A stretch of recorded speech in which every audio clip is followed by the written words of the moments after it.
People like to portray Charge Blade as this massively technical weapon with about a million different inputs that can only be used by people who have played Monhun for at least a decade. While you do have a lot of inputs to cover with Charge Blade, the gameplay is fundamentally simple. Charge your files in sword mode, and spend them in axe mode, which is a heck of a lot more complex than its cousin who only has to spam X.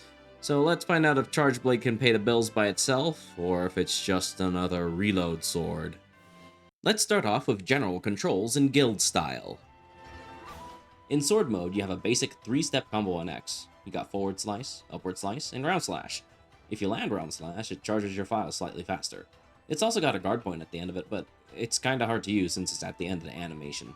It does last for a long time though, so keep it in mind if you're trying to protect yourself. So about guard points. There are specific points in attacks where you intercept incoming attacks as if you guarded. If you successfully guard point this Charge Blade, then you'll effectively ignore the attack and carry on with whatever you were doing beforehand, whether it's morph to axe or finishing off your round slash.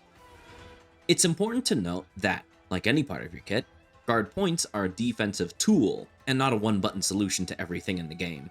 They can help with opening up new windows during monster attacks, but guard pointing everything is not a good decision. You often want to normally guard, or, God forbid, reposition out of some attacks. So think carefully about whether or not you want to guard point the incoming attack. You can also press, hold, and release A after the flash to perform Charge Slash at any point during the basic X combo. This attack will charge your files slightly faster than normal, so if you need to charge up your files, make sure you use this attack liberally. Press X and A while idle, or forward and X while sheathed to perform Draw Slash, a gap closer attack. In the middle of a combo, XA changes to Shield Bash instead. You can also press and hold R to guard. It works similarly to other guards, but like a GS guard, you lose some of your sharpness each time you guard attacks, so don't use it too often. If you press RA while the background of your files is yellow or red, you can load your files. Yellow charges 3 files, while red charges all 5. Also, if you see charge in the background behind your files, any sword attack will automatically bounce, so don't hold on to your charge for too long. If you press X after you load files, you perform upward slice, and if you successfully load files, you'll also apply a mini file burst when you connect. We'll talk about file bursts later, but they're basically extra damage. While in midair, you can press X to perform a jumping slash. You can also do this attack if you perform draw slash off of a ledge. Press R and X to perform the morph to axe attack, transitioning to axe mode while using a guard point simultaneously. This is your bread and butter guard point, so if you've got an incoming attack, this morph to axe is pretty handy. It's also no slouch in the damage department either. You can also morph to axe by pressing R while in midair. This version doesn't have a guard point though, so watch out. In axe mode, you have a 2-step combo on X, upswing and downswing. These attacks have good vertical reach, so don't underestimate them if you need to hit a flying monster. You can also perform a morph to sword attack by pressing R, which does the same thing as round slash. For the meat of Charge Blade's damage, press A in axe mode to perform Amped Elemental Discharge 1, consuming a file to apply 1 file burst. A again for Amped Elemental Discharge 2, swinging your axe around twice and applying a file burst each swing, again consuming a file. Press A a third time to perform the Super Amped Elemental Discharge, slamming your axe against the monster's skull, hopefully, and applying 3 super file bursts if you consume a file. You can also press XA after most attacks to immediately perform an SAED, making use of shorter windows. Let's divert our attention for a second here to talk about file bursts. In a nutshell, file bursts, or elemental discharges, are the little explosions you see when you attack every now and then. All charge blades have one of 2 different types of files: impact and element. Impact files deal damage at scale off of your weapon's attack, ignores hit zones, can't crit, and deal KO and exhaust damage. They don't deal impact type damage. Element files deal a bunch of elemental damage based off of your weapon's element. They also can't crit, but they do obey elemental hit zones. Charge Blade applies 4 types of file bursts. Normal file bursts are applied with AED 1, 2, and Valor AED 3. Super file bursts are applied when you perform Super AED. Ultra file bursts are applied when you perform an Ultra, and their damage increases with how many files you consumed to use Ultra. Mini file bursts are performed when you guard attacks, or connect with shield thrust, both while you have a charged shield, or up slash after you load files.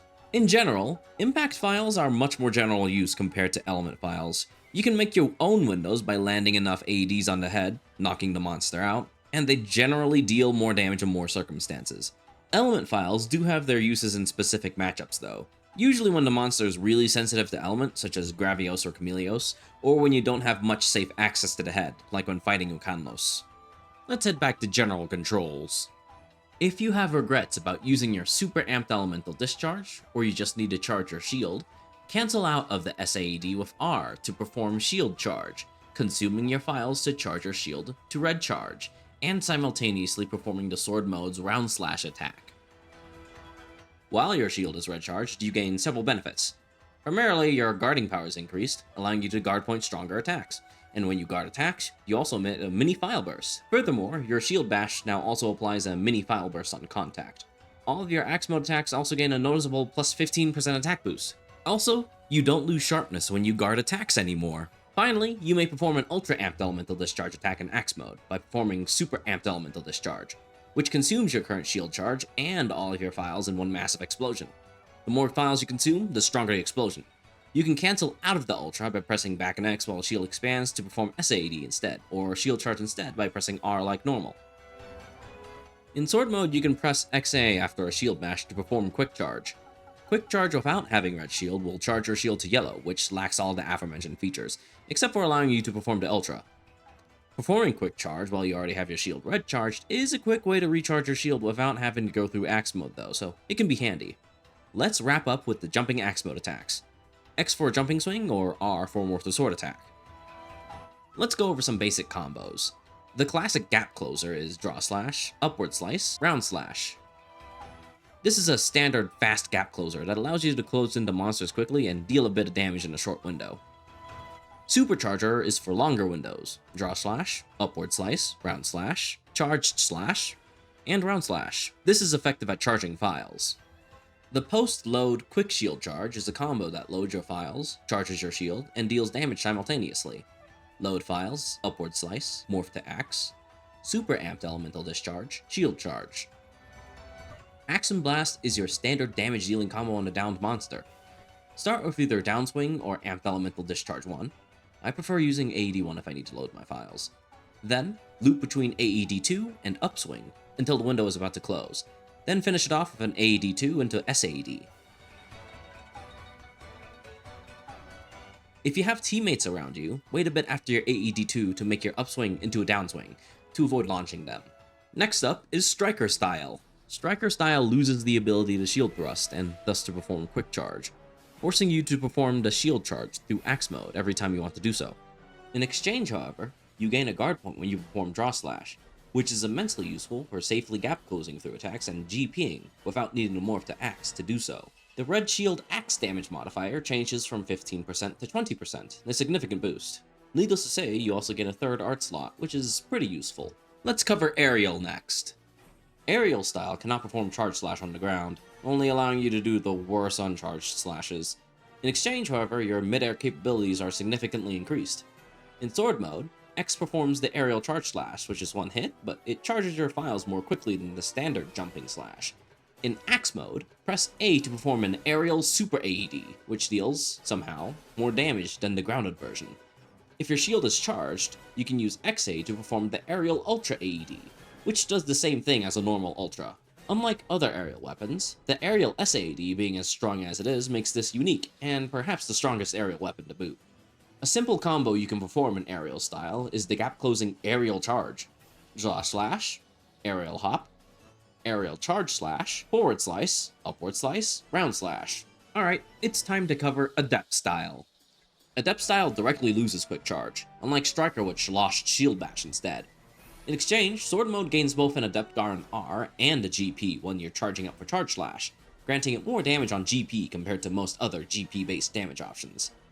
After Adept guarding attacks, you can perform either an Adept Roundhouse with X, automatically shield charging to red if you have loaded files, Adept Charge Slash with A, or Adept Shield Bash with XA. In Axe mode, you have the Adept Dodge rather than the Adept Guard, and you only have 2 attacks after an Adept Dodge. X for Adept Downswing, or A for Adept AED 2. The gap close and guard combo can also be used in other styles, but in Adept style it provides a lot more cover. Draw slash, charged slash, Round Slash is pretty effective, even in guild style, but in Adept, the charge slash provides a GP window, which can prove useful when you need to charge up your files. Let's go with Valor style next. This is going to take a while, so buckle up. Valor style, in a nutshell, replaces the need to shield charge with Valor state itself, removes all your guard points outside of Valor state, and makes it much more difficult to execute morph attacks by putting them behind the Valor sheath. Once you get into Valor state, you gain GPs when you dash in sword mode, and you also gain an infinite AED combo in axe mode. Now, in not so much of a nutshell, the moveset changes. Regardless of Valor state, you cannot perform any shield charge related moves. This means no red shield, yellow shield, or quick charge. In sword mode, you can perform 3 attacks from Valor sheath: X for Valor Round Slash, A for Valor Charge Slash, and R for Valor Morph to Axe. This doesn't have a GP, so make sure you're not accidentally wanting one of those. In Axe mode, you can perform 4 attacks from Valor sheath: X for Valor Upswing, A for Valor AED2, XA for Valor Super AED, and R for Valor Morph to Sword. This Morph to Sword retains the guard point. Keep that in mind. Outside of Valor state, sword mode doesn't have the GP on Round Slash, can't Charge Slash, and can't Morph to Axe. Axe mode also can't Super AED after doing an AED2. While in Valor state, you gain a unique blue shield. This blue shield has the same damage boost as the standard red shield, but lacks the increased guard effect on normal guards. Guarding during guard points retains the normal guard boosting effect. Blue shield also does not do mini file bursts when you guard attacks. In sword mode, whenever you would normally apply mini file burst, you apply a normal file burst instead, like the ones you'd apply on AEDs, but instant. Your Valor steps also gain GPs, and after you do a Valor step, XA performs a shield thrust with a normal file burst, and after you shield thrust, you can Valor Charge Slash, which has drastically increased charging power, even compared to the normal Charge Slash. After you load your files, you can also press A to go directly into Valor AED2 instead of AED1. In Axe mode, you also gain Valor steps. After AED2, you also perform Valor AED3 with A, which applies 2 file bursts and change into AED2 with A afterwards. You can also perform the Valor Ultra AED with XA, but since Blue Shield is related to your Valor state, it can't be consumed. You can also cancel the Ultra into a Super with the same back X input, in case you wanted to save your files. Alright, let's cover some Valor style combos. Twin Valor Charge. In sword mode, Valor Sheath, Valor Charge Slash, Round Slash. To charge both files and Valor Gauge. Use this when you need to charge files and Valor simultaneously. In Axe mode, perform the Valor Discharging Charge with Valor Sheath, Valor AED2. This is the fastest way to charge Valor State for Charge Blade while staying in Axe mode. AED2 still has its lengthy backswing time, so make sure that you're safe before performing this. Now for Valor State combos. Valor's Sword Aggression focuses on gap closing and quickly charging files. Valor Step, Shield Thrust, Valor Charge Slash, Round Slash is the best way to do this. To use your files, I recommend Valor Axe Aggression. Load files, then loop between AED2 and Valor AED3, and just before the window closes, finish it off with Ultra.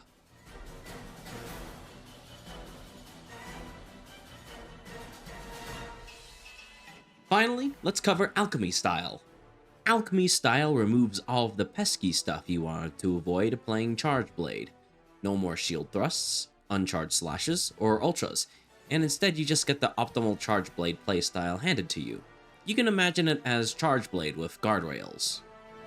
Specifically, in sword mode, shield thrust now links directly to quick charge. Your charged slash now executes without the need for timing, and you can't AED1 after you load files. In Axe mode, you cannot loop your AED combo as quickly as you could in Striker. You're forced to use downswing instead of upswing, but you can still extend your combo. Furthermore, you can't use the Ultra AED, which is good because you usually don't want to consume your red shield in this game anyway. The Super AED also charges the Alchemy gauge more quickly. Alright, now that we've covered all the styles, we'll now examine their effectiveness in the metagame. The best style for Charge Blade is Striker. 3 art slots for CB's generally fantastic arts. Okay, let's be honest here, it's just Ripper Shield into 2 absolutes. As well as a 20% boost to axe attack really helps damage output. Side note, Ripper Shield is a fantastic Charge Blade art. We'll cover it later in the Hunter art section.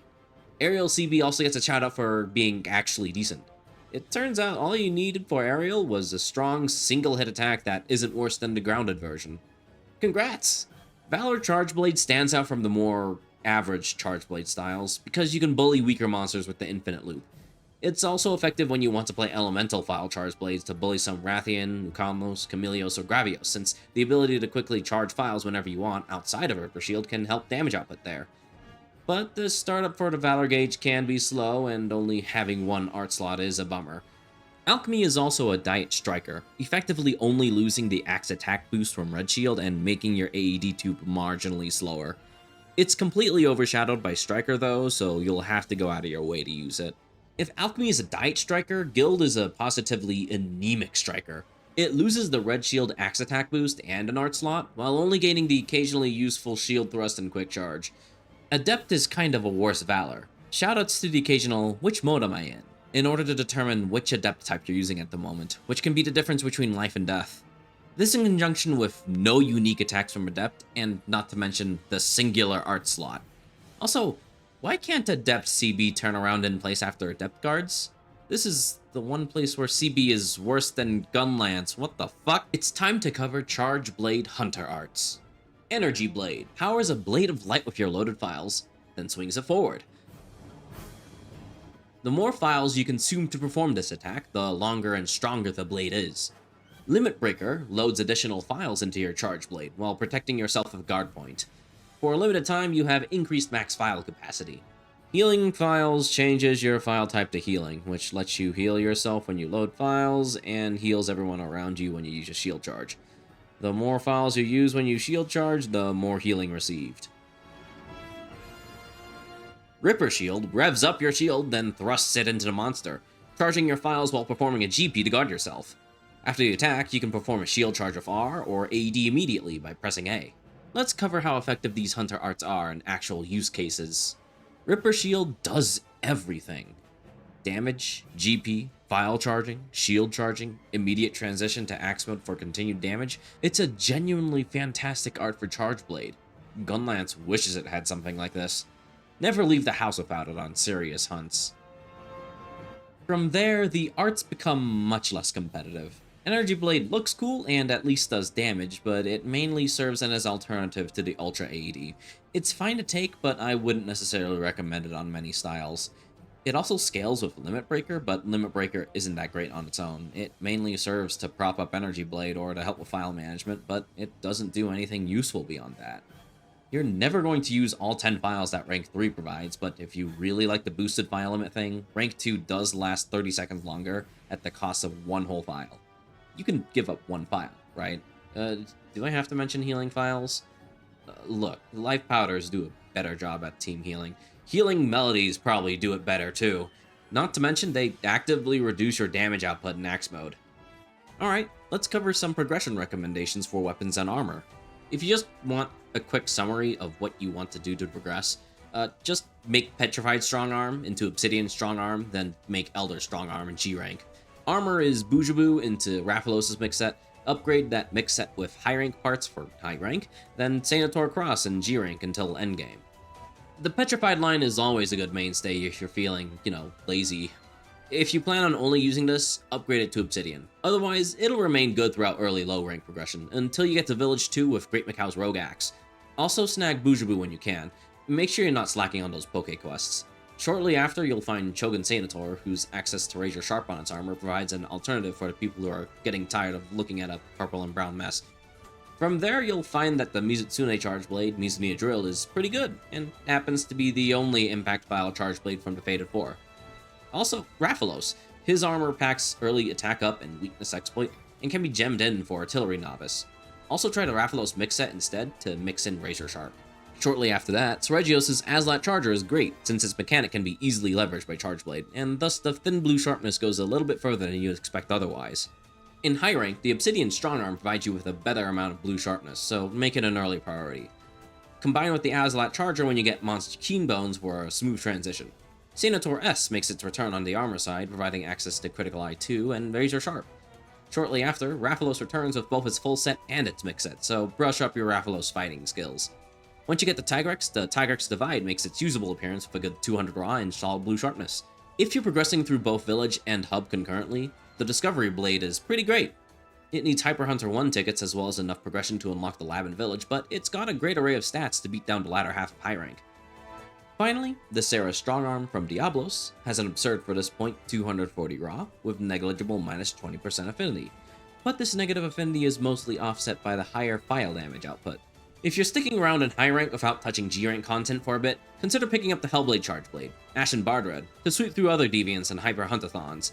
The Stellar Sharpness, Solid Raw, and Blast make for a solid generalist weapon for matchups where you can't AED as easily. Also consider the Tigrex Blade for matchups where you can more aggressively apply AEDs. For armor sets, try picking up either Silver Aphilos' Silver Soul set or Hyasol for you completionists out there. For G rank, we've got the mainstay Elder Strongarm, providing an easy way to transition into G rank content fairly easily, or perhaps a bit too easily. I'd also suggest looking through mix sets in order to amp up your game. We'll talk about good skills for mix sets later on. In G2, Senator Cross is a mainstay and capable of taking you through Atl Ka when you gem in Weakness Exploit. If you're having trouble fighting Lao, consider picking up a dedicated set and the Valstrax Chargeblade Dragonstar Tanag.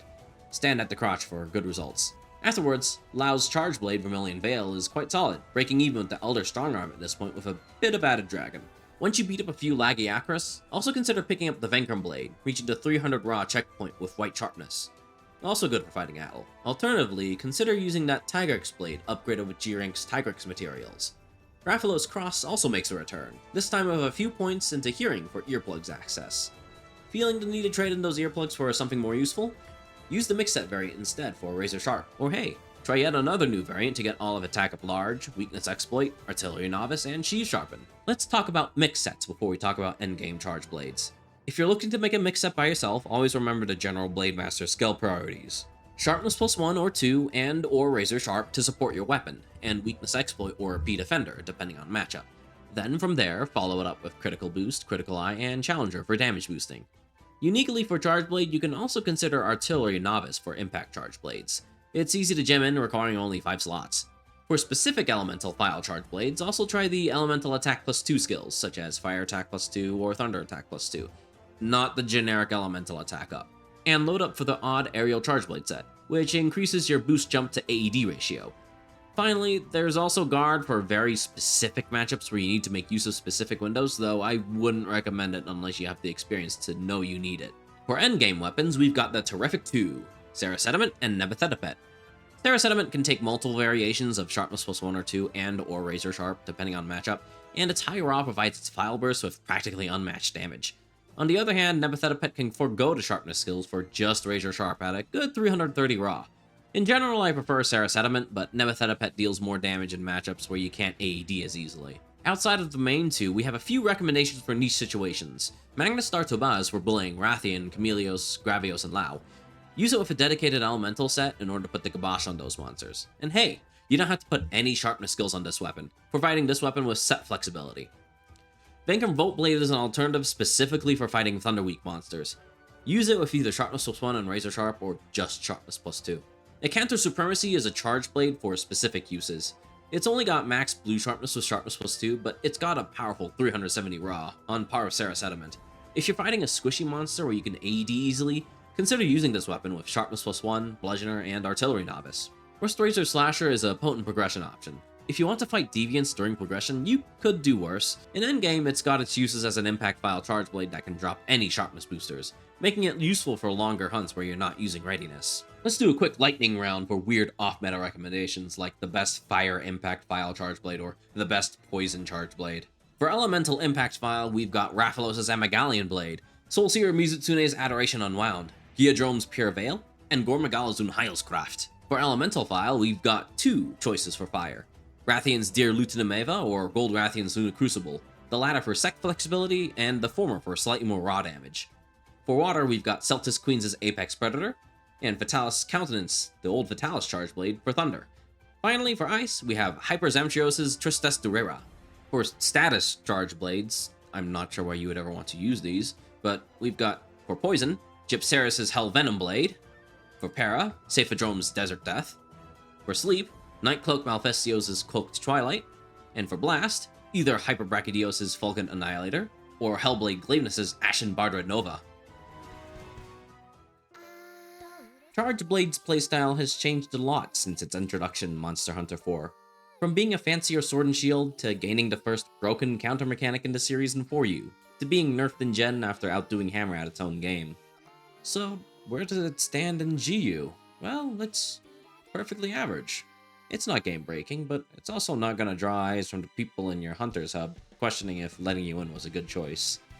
The styles it got are also fairly balanced across the board, none of them being particularly game breaking, but also perfectly fine to use. Unlike some other weapons, Aerial Charge Blade gets a special shout out for being better than the other aerial styles, which isn't that hard considering that the bar was on the ground in the first place.